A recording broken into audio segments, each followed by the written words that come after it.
ahead, stay inspired. Follow us on all our social media platforms.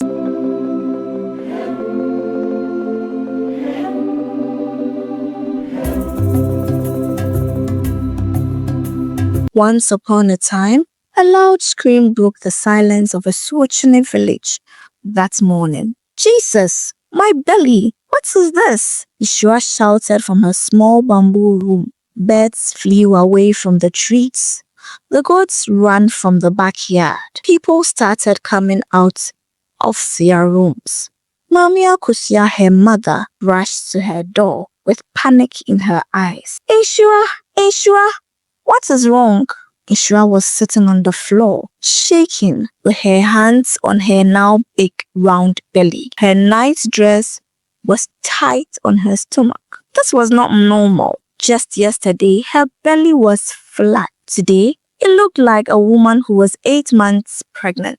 "Ma, look at me," she cried. "I don't understand. This thing wasn't here yesterday." Mamia Kusia placed her hands on her daughter's belly and pulled back quickly. "Hey, Ishua, what have you done? Who did this to you? I swear, I don't know," she cried. "I have never slept with any man. I don't even have a boyfriend. This is so not normal." The village people were gathering outside the compound. Some were whispering. Auntie Eno said, "This girl has been doing things in the night." Kwame also whispered, "Or maybe she visited the river gods." Old Nana Abna also added, "Let me call the herbalist. This is not pregnancy. This is a curse." Inside the room, Mamia Kushia was crying. "What shame is this? My only daughter. How can a stomach grow overnight? What kind of spirit is this?" Ishua sat back and stared at the wall, confused and scared. She thought of yesterday. Take a moment to share, subscribe and like. She fetched water, washed clothes, ate contemporary stew, and slept early. And nothing strange happened yesterday. Nothing. But now, suddenly, her stomach moved. Yes, it moved. Twisted like something was swimming inside it. "Ma!" she screamed again.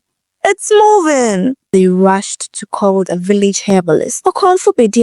He touched the stomach gently, then closed his eyes. "This is not normal pregnancy," he said slowly. "This is a spirit child. Something or someone has planted it inside her." Ishua gasped. "Spirit child?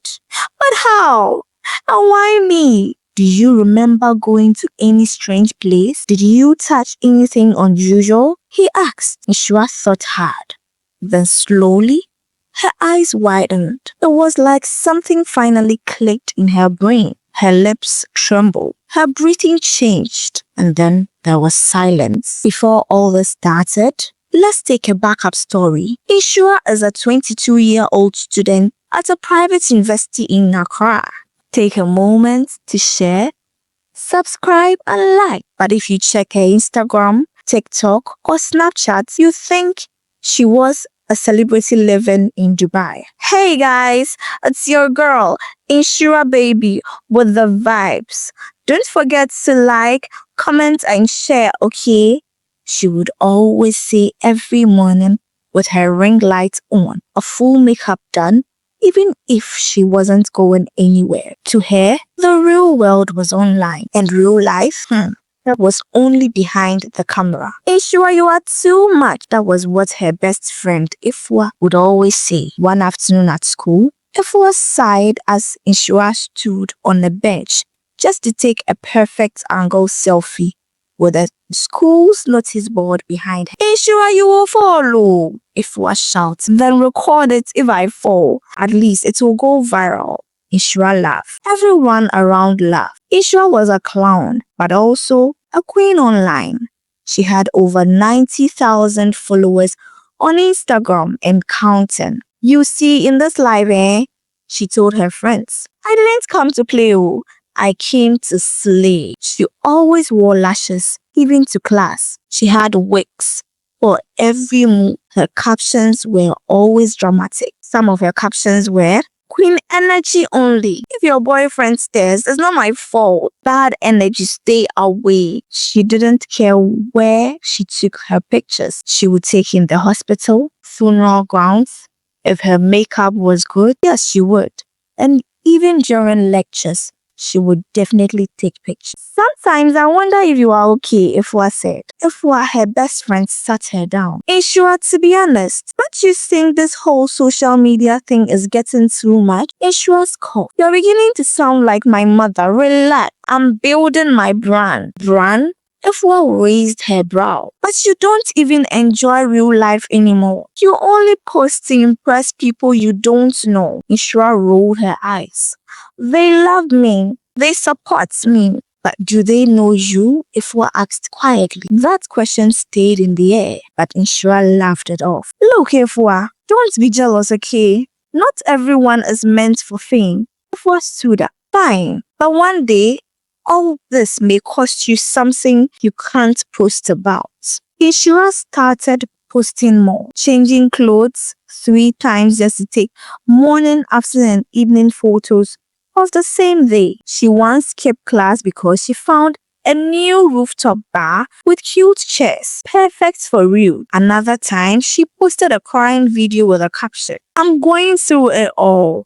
But it was fake. She just wanted attention. Sometimes, she lied to her followers, pretended she was in Kumasi, but she was in Accra. She said she bought a new phone, but it was bold. She would say she was on a skincare brand deal, but it was a filter. To her, everything was content until her mother called her one afternoon. They needed to visit the village, something she didn't see coming. 3 weeks earlier, Ishura was sitting in her small hostel room when her phone rang. It was her mother. Ishura, pack your things. We are going to the village tomorrow. Ishura frowned. Village?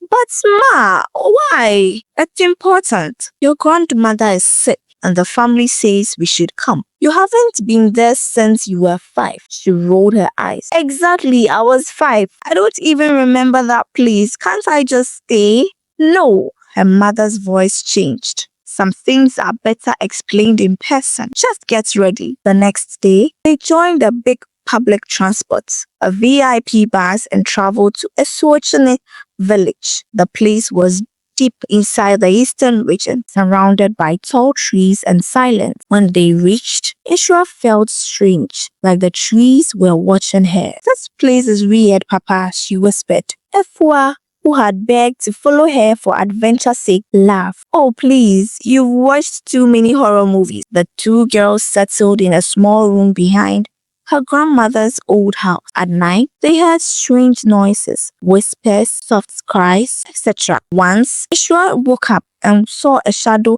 outside the window, but when she rushed to check, no one was there. Until that night when they got to the village's sacred forest. Ishura, let's not go there. That's what Ifwa said that day when they sneaked into the forbidden side of the village for ski pictures. And that brought the curse upon herself. She was the one who convinced her friend to follow her. Despite all the warnings and despite all the stories the elders had told them, she didn't care. All she needed were the pictures. Perfect angles, dark background, that eerie vibe. Something different, something strange enough to break the internet. She stood in the middle of that cursed forest with her phone raised high, a tilted face, shiny eyes. That is it, Ifwa. This is what I needed. These pictures will go mad on IG. Take a moment to share, subscribe, and like. I tell you, Ifwa kept looking around. Her hands shook. Ishura, please let's go. This place is too quiet.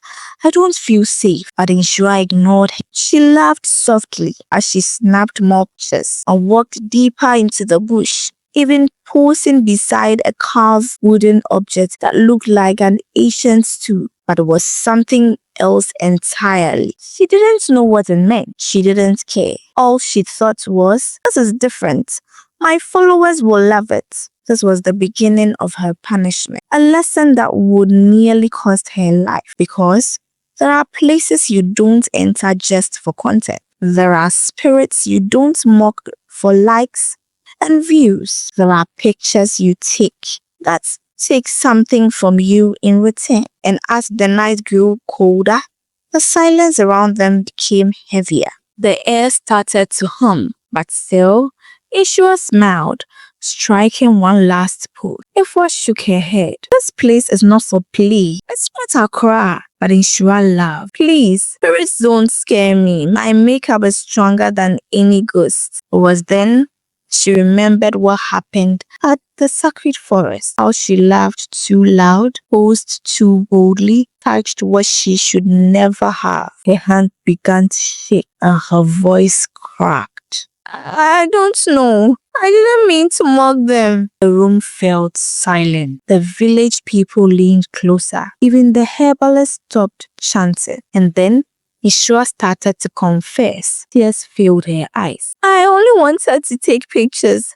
I wanted my followers to see something different. I don't know spirits watch. I didn't know they punish. Her voice dropped to a whisper. I think I brought something back. Something is inside me. The crowd gasped. What had started as a content had become a curse. 2 weeks ago, she said, I followed Ifua to the old abandoned well near the forest. We wanted to take pictures for my social media followers to see our culture and our heritage. Konfubediako's eyes turned red with anger. That well is cursed. That place is not for children to joke with. You stepped on sacred grounds. Ifua, her best friend, was brought quickly to the scene. She looked scared. I didn't know.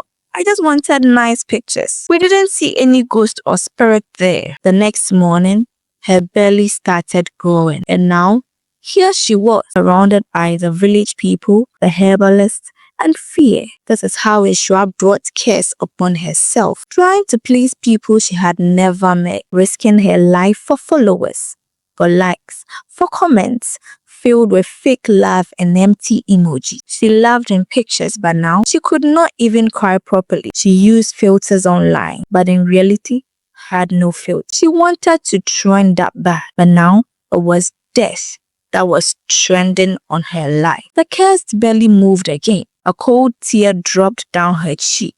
Why did I go there? She said to herself. Why didn't I listen to my mother? But it was too late. The damage was done. All because of a picture.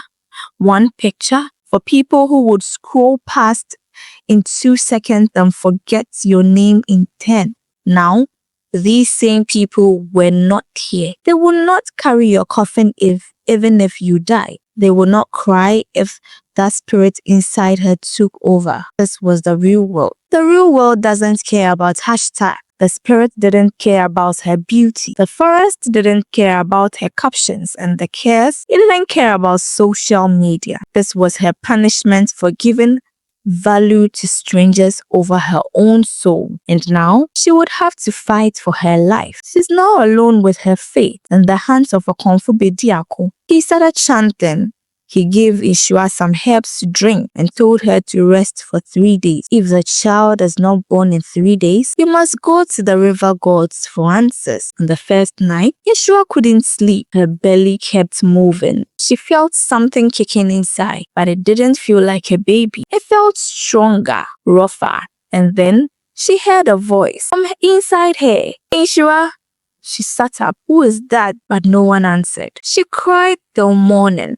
The village people were afraid. Children were told not to go near Ishua's house. Women were gossiped. Some said she was married to the forest god. Others also said she was carrying a demon. That evening, a man came to the village, tall, dark, and wearing strange clothes. He said, my name is Obing, a spiritual traveler. I heard there is a girl here with a mysterious pregnancy, he said calmly. I can help her. Okonfubediako didn't trust him. Where are you from? Obing smiled. Far away, but I know what is inside her. Everyone gathered. Ishua was weak now. Her face was pale. Her belly looked even bigger. Obing touched her belly, closed his eyes, and said something in a language nobody understood. Suddenly, Ishua screamed. Her body lifted from the mat. Her eyes turned white. She started speaking, but it wasn't her voice. I told her not to go there. Now I live inside her.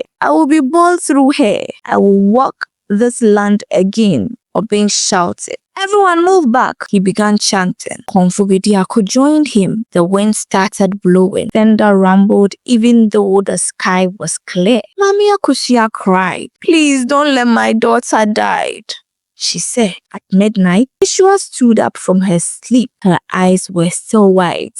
She walked out of the house and went straight to the old well. Obey and Okonfubediaku followed with the village people behind them. When they reached, Ishua was standing on the edge. "If you come closer, I will jump," the spirit inside her said. Obey stepped forward. "You don't belong here. Leave her alone," the spirit laughed. "You can't stop me."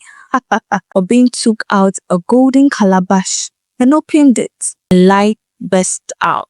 Ishua screamed and collapsed. Her belly went flat in seconds. There was silence. Then she opened her eyes. "Where am I?" she asked. Mami Akusia held her. "You are safe, my daughter." Ishua was back to normal, but she never went near the well again. And no girl ever tried to take pictures there again. The next morning, the whole village celebrated. Kojo Mensa had disappeared. Just like that, Ishua was back to normal, but she never went near the well again. And no girl ever tried to take pictures there again. In life, not everything is for fun. Not every place is safe. And not every trend is worth following. Today, young people are doing dangerous and foolish things just to post on social media, to get likes, comments, and followers. But ask yourself this: what will it profit you if you lose your life, your peace, or your future for just a few seconds of attention? Ishua's story is a strong warning. Think before you act. Protect your future. Social media will always be there, but your life is only one. Be wise. Thank you for watching. Follow Derba Tales on TikTok, Facebook, Instagram, and YouTube for updates and more amazing stories. See you next time.